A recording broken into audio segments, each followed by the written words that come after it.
Well, hello everyone from Waco, Texas, down here seeing my son at Baylor University. Happy March 12th to you all in SADS Facebook Live land. I'm so glad you could join us. I'm glad that I could break out. I had a great lunch with my son at Twisted Root Burger. That is an amazing restaurant, an awesome burger, great set of pickles. But now it's showtime, and it's showtime with you. And I am really looking forward to my conversation with Katherine Standefer. And I think you're going to love it. She's a really special person, a special patient of mine, and a soon to be best selling author. And I can't wait to hear about Katie telling us about her book, Lightning Flowers. Well, if you don't know, I'm Mike Ackerman, genetic cardiologist at the Mayo Clinic and director of Mayo Clinic's Windland Smith Rice Genetic Heart Rhythm Clinic. But today I'm here on behalf of Alice Laura, my boss, our CEO of the Sudden Arrhythmia Death Syndrome Foundation, the SADS Foundation. And many of you have been together with us from the very beginning. I think we started our first SADS Facebook Live session maybe almost exactly a year ago. And we've been together almost every Friday. And you all have been doing an amazing job going through this pandemic. I was telling somebody the other day that it is starting to feel a little close to normal again. We're getting closer, but of course, the COVID-19 global pandemic is still among us. 119 million cases worldwide, to over 2.6 million deaths. In the United States, over 29 million cases and over 500,000 deaths. But the good is the vaccination program worldwide is rolling out. In the United States, it was commenced, I think, back in December. And we now, I think, just passed 1 million individuals in the United States who received at least their first vaccine. And so progress is being made. We are all in this together. And so don't forget, put on the mask, whether your state is mandated or not. We don't need it. Look at that. Oh, look at that. Oh, yes. Put on your SADS Foundation mask or your Lightning Flowers mask. But just put on a mask. Wash your hands. Stay apart when you can. But get together. Don't be afraid to get together. I've started. I'm back all in. Last weekend after our program, I hopped a plane and I saw my beloved aunt, Aunt Jody, who's 84 years old, and my uncle, her husband, passed away 2 years ago. And so we spent a wonderful afternoon together down in Phoenix, Arizona. Saw my amazing niece, Isabel, at Grand Canyon University in Phoenix and spent the day with her. So last weekend was a great weekend. And now hopping on the plane to be with my son, Jens, who's a fourth year at Baylor University. But we are together today, not to talk about me, but to talk about Katherine Standefer. And so through the magic of Erin and her IT expertise, I bring you Katherine Standefer. So Katie, welcome to SADS Facebook Live. And I just need you to unmute. Oh, yes. A year into the pandemic and I'm still on mute. So the most common expression in Zoom land, I think you are muted. Truth. It's great having you, Katie. It's really fun to get to be here. The SADS Foundation played a pretty important role in my story, and so it feels really special to get to circle back around to do this. And let's start at the top of that circle now and tell our friends, and I'm seeing some of them join in, and they are very familiar to me. They'll become familiar to you. Shout out to another one of my favorites, Samantha. Welcome to SADS Facebook Live, Samantha. But Katie, let's start a little bit at the beginning, and wherever you want to enter the story with your long QT story, how it was found out, when it was found out. Sure. So as a 24-year-old, I was living in Jackson, Wyoming, and was working in outdoor education and beginning to build my writing career. And one day I went for a hike and then went to my guitarist's house. I was in a folk band at the time, and we were going to do some practicing, and my cell phone rang, and I ran outside to take the call. And the next thing I knew, I was waking up, unable to speak, not knowing who I was or where I was, and things slowly came back to me. But I must have passed out. I must have had a syncope while I was on the phone. And as soon as I woke, understood probably what had happened, because my younger sister, about a year and a half previous, had begun going into cardiac arrest in her dorm room. And that took the physicians in her life a minute to figure out what was happening. But in December of 2007, she had ended up with an ICD placed and a diagnosis of long QT type 2. And so when I woke up in the parking lot, it was with the panic of being an uninsured person, and also the sheepishness of never having gone in to get that EKG my mom wanted me to. So I really got lucky in the parking lot, and then had to figure out how to walk forward from there. Wow, so that's really interesting. So the story started about 13 years ago with your sister, and then your family is told, we need to get everybody screened, but for a variety of reasons, you didn't get your ECG, and then you get the phone call, and the phone call changes everything. That's right. That's right. So maybe it will, let's linger there just a little bit on the importance of family members getting checked out and getting tested.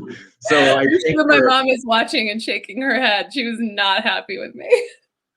But you did. So you got the phone call changed everything. And what happened after you woke up from the phone call faint, which, as many of our people know, is a common trigger in those with type 2 long QT syndrome. And so when you woke up and gathered yourself, you probably said, oh, I bet you I have my sister's thing. Yeah, I mean, it was complicated because I was uninsured at the moment. And so I told my partner not to take me to the hospital, because I thought I'm never going to be able to get insurance again, which luckily today is not true because of the Affordable Care Act.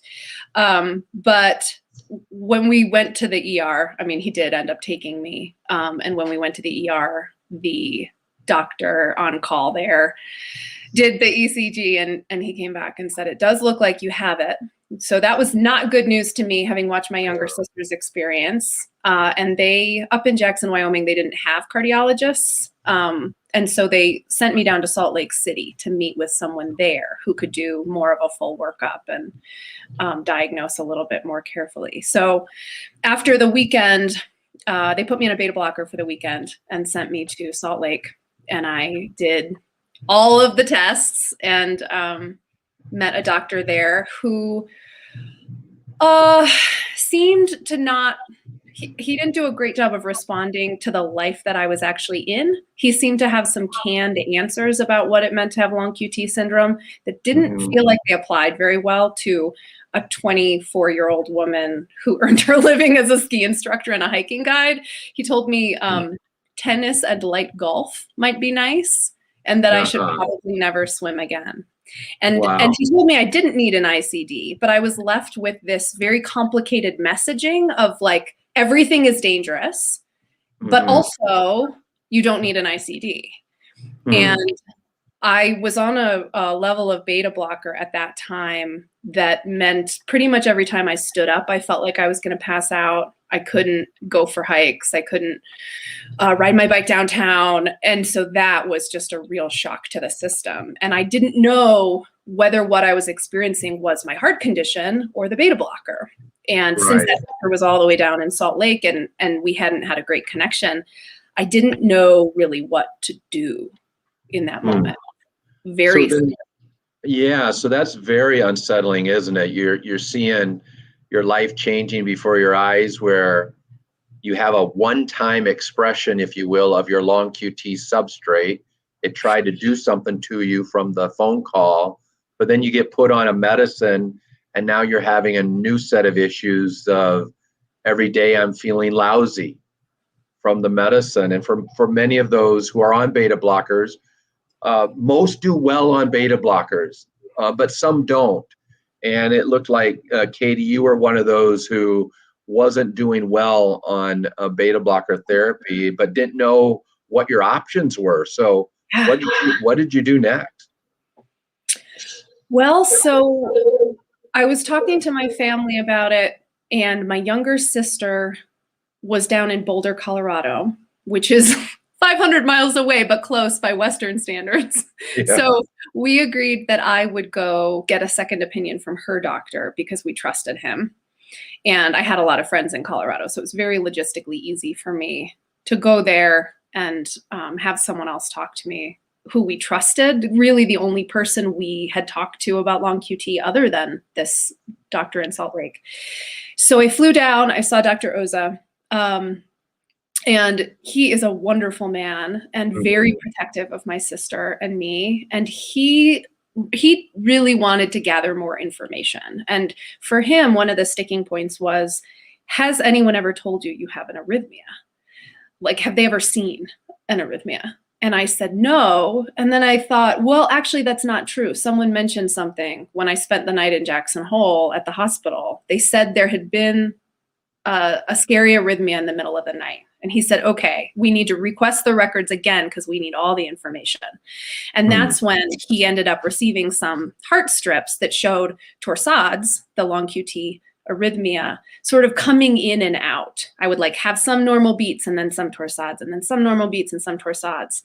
And when he called to tell me he discovered that, he said, you need to make arrangements to get an ICD.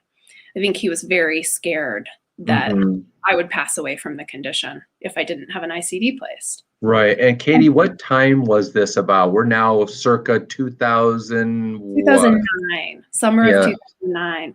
Okay. And my younger sister, it's worth saying, in the same summer that I was diagnosed, she ended up taking a shock correctly.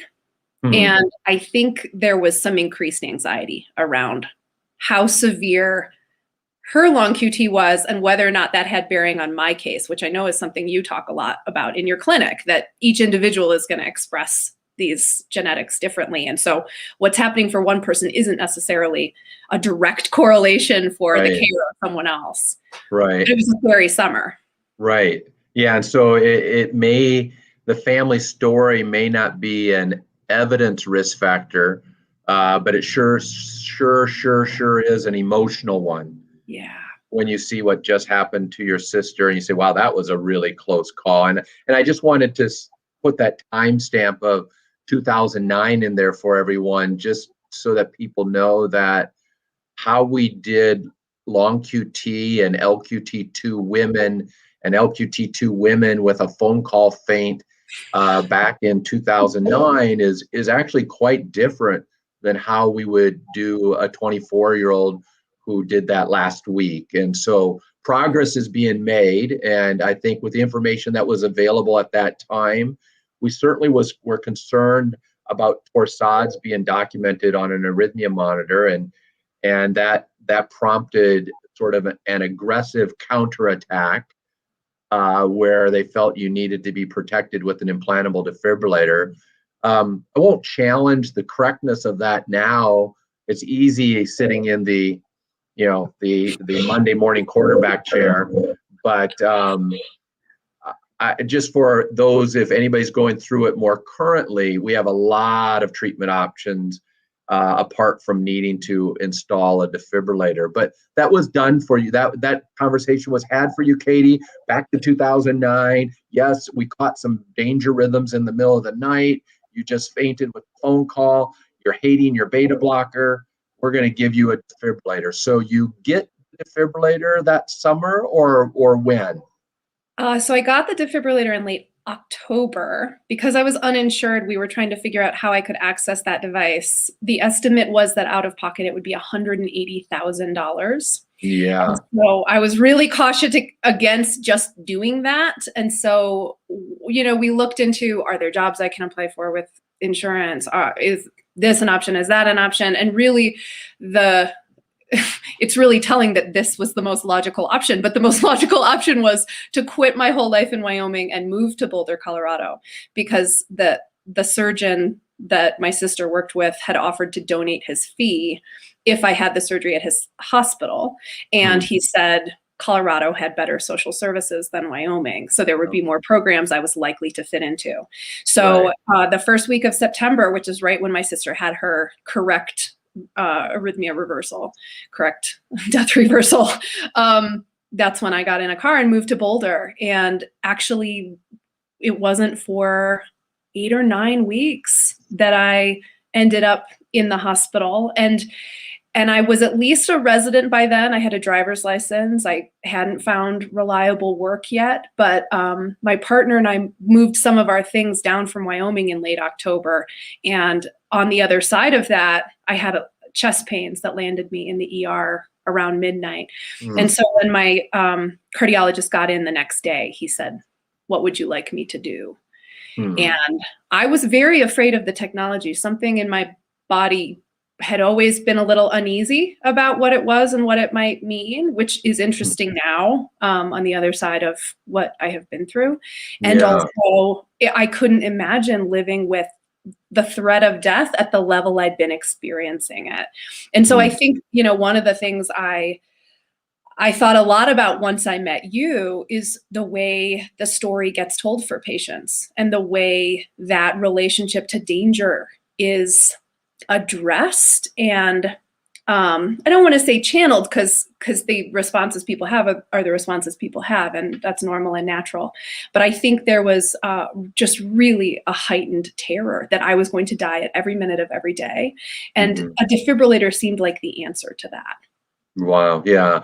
That's really something. I'm thinking of the patient who I just had a Zoom video consult with yesterday, and from California, and he was so gripped with anxiety and fear of the unknown. And then, long story short, he doesn't even have long QT syndrome. In fact, he doesn't even have anything wrong with him. And so we have words, don't we? And our words are powerful, whether they're expressed or they're written. And we're going to get soon to the written word, because that $180,000, that was a lot at a time when you weren't yet a best-selling author of an amazing book that has just come out. So you get your defibrillator, and let's fast forward. You don't quite experience a yellow brick road with your defibrillator. No, there are really 3 periods, each of which I talk about in the book. And the first is just what it means to recover from that surgery, which is reasonable on the range of all surgeries, but it's still really a shift, especially for a active 24-year-old. So this changed relationship to my body, and a changed relationship with people in my life, because of the way recovering from that requires help from other people. And I ended up becoming septic 6 months after my device was placed. It doesn't seem like it's actually related to the device, but it did seem like it was related to the fact that I'd had this very hard year and my body was clearly not responding to an infection in an ideal way. And so that really marked me. And then I had a few quiet years that I really appreciated, and I left Boulder and I moved to Tucson, Arizona to start working on a Master of Fine Arts in creative nonfiction writing. And that's where one night I was, again, here's where my mom rolls her eyes at me. I was playing intramural soccer, as you're not supposed to do, with an ICD. And I... Old news, right. That's old news. Well, but at that time, you were told, yep, this is your sudden death safety net, but we still don't want you to do anything. Basically anything, yeah. And I had become, through these experiences, a really embodied person, and I felt pretty comfortable asking myself, how do we feel about this? What does this actually mean for me? Like, where does the threat feel like it really exists? And what are the levels of preventing danger in relationship to the levels of living life? And that tension, I think, is where all SADS patients really sit. You know, like, what are the things that I actually can't keep in my life because they're so dangerous for where I am as a body? And then also, what are the things that, like, I don't know, they may or may not have some danger attached and we can't know. And some of those are going to be really worth it as part of a rich, full life. And so I was not afraid of intramural soccer, but I had, I feel like sometimes I'm like a doctor's worst nightmare. I took myself off beta blockers because I came to understand that I wanted to feel what it was like in my body without them. And knowing that I had the ICD implanted, I wanted to know if I would just be getting shocked all the time if I didn't take beta blockers. I wanted to know how necessary they really were because they were such an impact on my quality of life. And I was on still a very high dose at that time. And so, you know, I read about it and I backed myself off, you know, I tapered the dose. And so I had not been taking beta blockers for a few months that night that I was playing soccer. And I ended up taking 3 shocks to the heart while I was awake, not because I needed them, but because some setting in my device said that if my heart rate was over 170 for what would it be? 7 beats or more, something like that. Then I would take a shock. And so of course my high heart rate was just the fact that I was playing soccer and out of shape. And didn't have a beta blocker holding my heart rate low. Yeah, and it sounds like also where they programmed your device for that shock zone to be set as if you were a 75-year-old instead of a 25-year-old. That's right. So you get POW'd, bam, bam, bam, 3 times incorrectly, and now I assume you're pretty rattled. Very rattled. Very much assumed that now this thing could shock me at any time on any day. Back to that feeling of constant threat. And I really experienced it inside me as a predator. It was like, what is this thing that's inside me that I don't control? Why do the practitioners who were in my life at the time, they treated getting shocked like it was a normal thing to happen, which I understand that in the course of all of the patients they see, it may seem that way to them. And I understand that I've read that sometimes patients don't experience the shocks as intensely painful and crazy as I did. For me, they were otherworldly. It was a horrifying experience. And it's not like that for everyone. But I think my sense that those practitioners who were the ones that could program the device, the fact that they thought that this was normal or didn't comfort me, that really added to the injury, because it was like, you're the one person who is supposed to be able to smooth this situation or give me some confidence in this device. And that did not happen. So that's the point at which this book actually opens, because that's the moment I began to really ask, like, what is this that's inside me? Like, where did it come from in terms of engineering? Where did it come from in terms of actually what it's made of all over the world? Part of this book takes readers on a journey to mines on the African continent and to the factories where the device was made, because I was just trying to really wrap my head around, like, what is this thing that's in my body and how should I relate to it? And is it actually life-saving for me, or is it causing more problems than perhaps it's worth? Which felt like a very dangerous question to ask. Yeah, and in that journey, was the journey for you, I imagine it was like quite a roller coaster, from catharsis to anger beyond belief to ultimately redemption. I mean, the whole story, I mean, I love the story. I'm biased, of course, because there's a few pages where yours truly, she says a few nice things about in the book, but tell me about just what you discovered about yourself and the ICD, the defibrillator itself. And then, is there a backstory behind your title? I'm still trying to figure out how you came up with lightning flowers. I get lightning, maybe that's the shocking from the defibrillator, I'm guessing. Yeah, lightning flowers is a term that refers to the thin branched burns that are caused when someone is struck by lightning.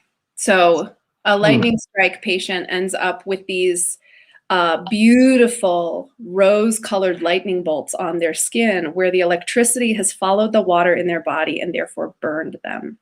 And so for me, the term lightning flowers is, first of all, how I felt in the weeks after taking those shocks to the heart.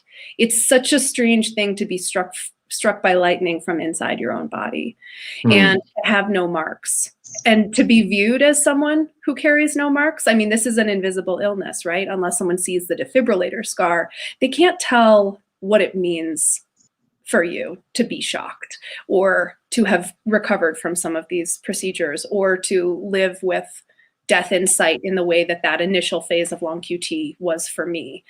And so on the night I took the shocks, I could actually smell my own burned tissues. And so I just had this sense of the inside of my body as marked, even though I couldn't see it. And I wondered what that would look like at a tissue level.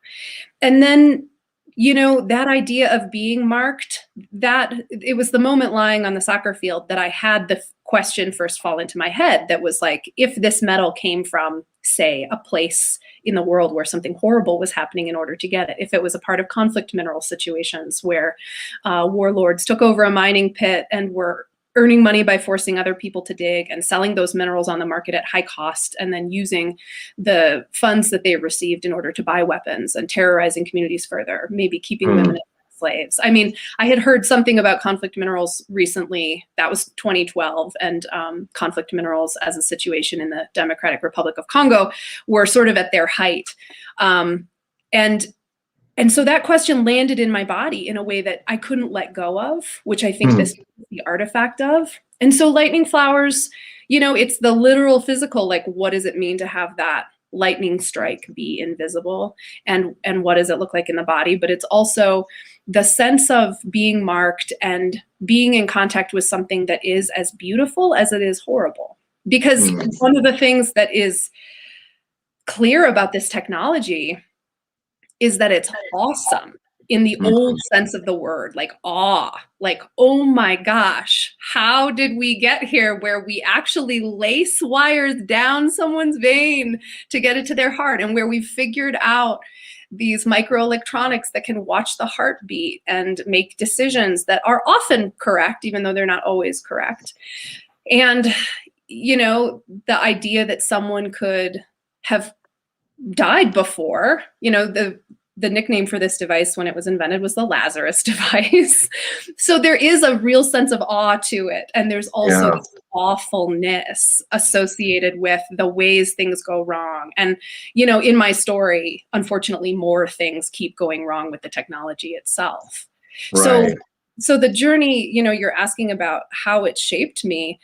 It was the journey to see mines and factories was very strange, because sometimes I was so distracted by the fact of being a journalist, by just like trying to get everything down, taking the right pictures, recording the dialogue, making sure I knew what my translator was saying so I could ask the next question, trying to get from A to B. There was a lot of just like getting the information.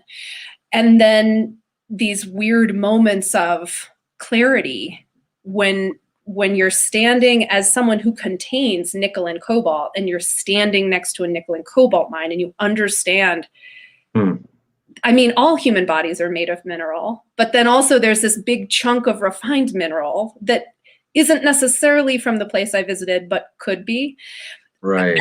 And it just was a very striking experience to think about all that it takes to make this thing that can be so awesome and be so awful. Yeah. Yeah, I agree. I mean, the device, the defibrillator, I always tell people is one of the most awesome inventions of all time, but it has been built by men and women, and probably because of the part being built by men, it doesn't always work perfectly. But it's a device that I love it, but I try never to use it.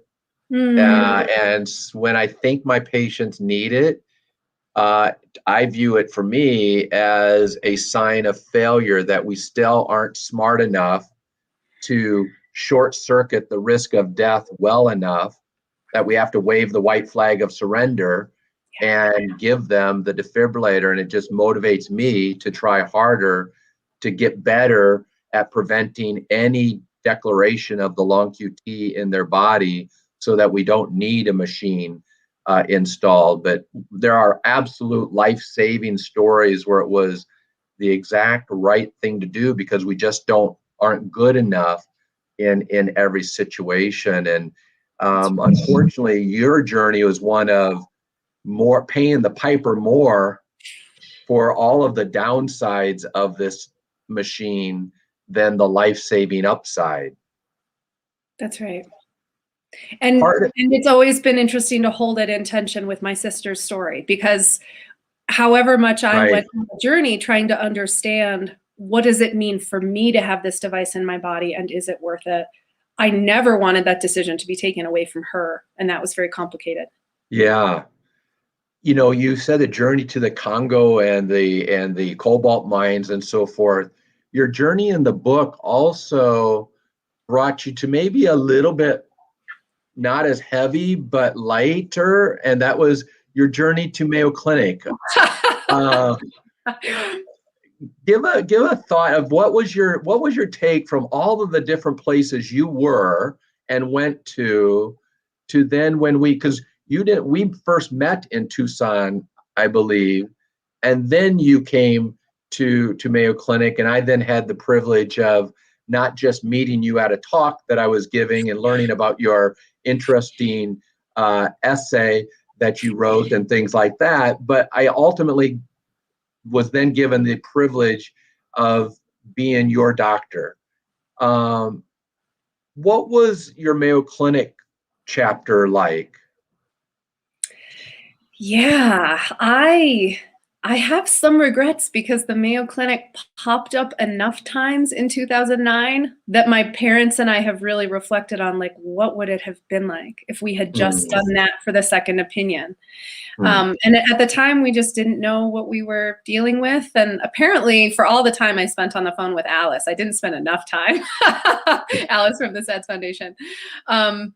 So I fought really hard to get to the Mayo Clinic, and I understood, I'll try not to ruin too much of the plot of Lightning Flowers, but I think it's fair to say that I end up with a broken wire in my heart and a failed extraction attempt in which the wire actually snaps off. And so it's very clear to me that my Tucson healthcare network is not going to be the right option for me going forward, and that I need to go to a major heart center. And so as I was thinking about who are the heart specialists that we should try to get to, that's when I met you and heard the different command that you had of what it actually meant to live a life with long QT, not just have a diagnosis, not just get a treatment in sort of, stiff clinical terms, but like actually to live a life. And so I had an enormous insurance battle in order to get to Mayo. And by the time I arrived there, I was very fragile. I was very scared of what was in my heart, and very scared of losing my insurance due to the political situation. This is in the spring of 2017.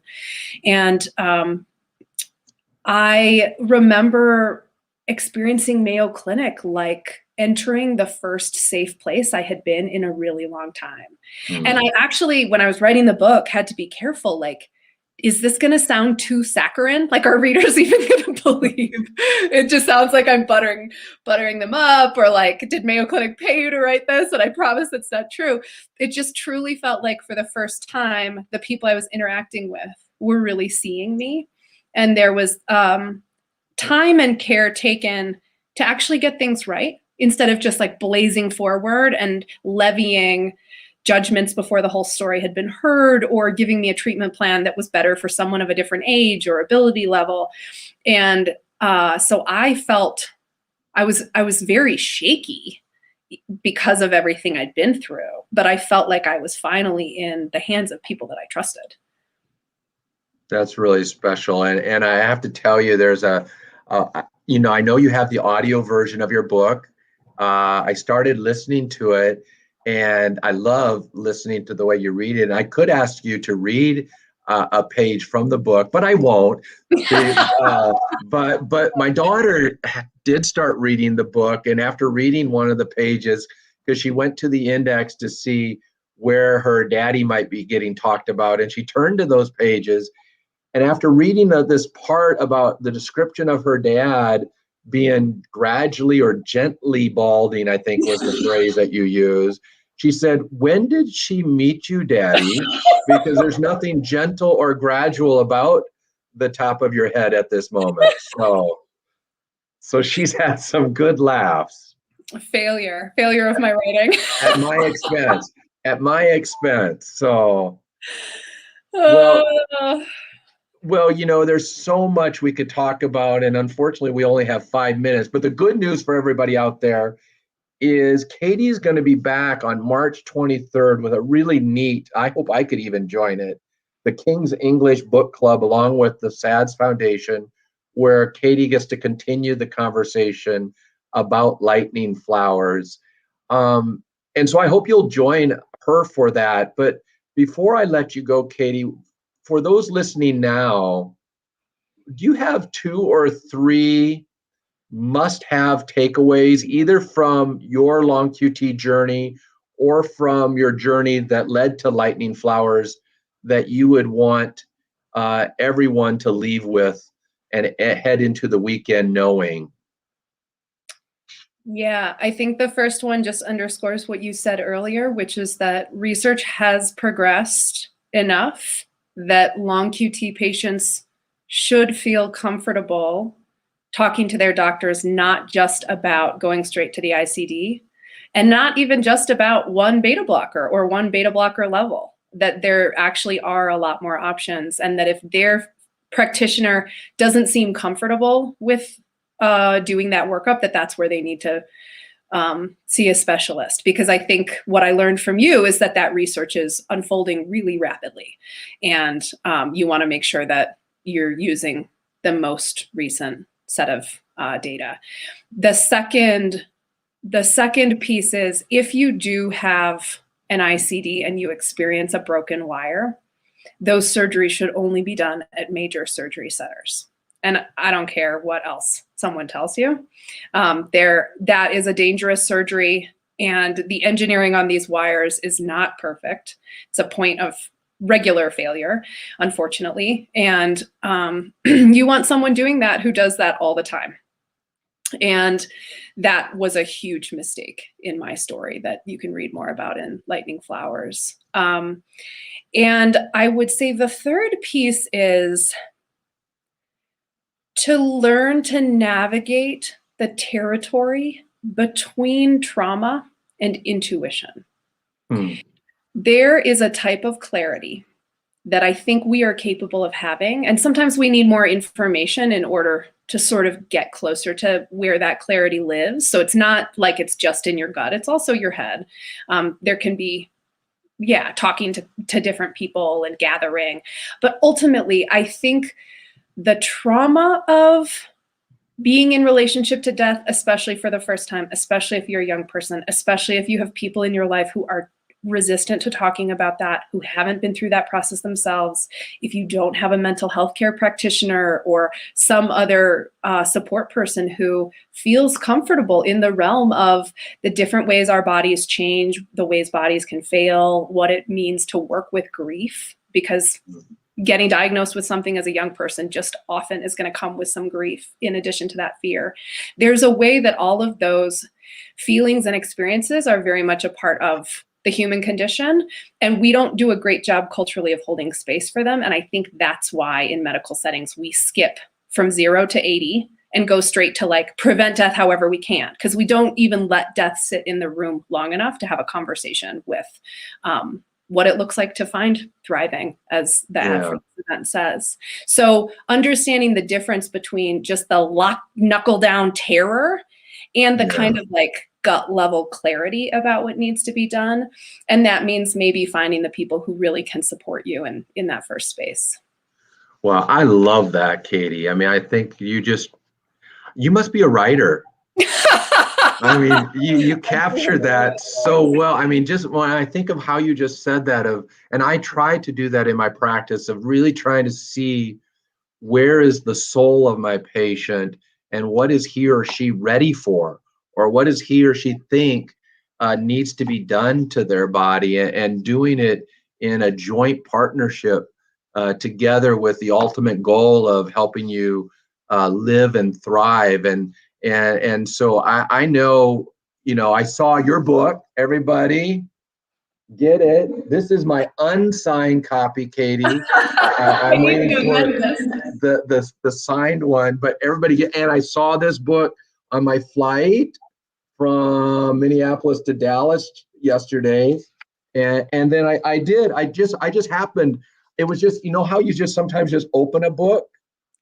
Well, I did that, and I just thought, well, you just open a book and then see what it says at that page.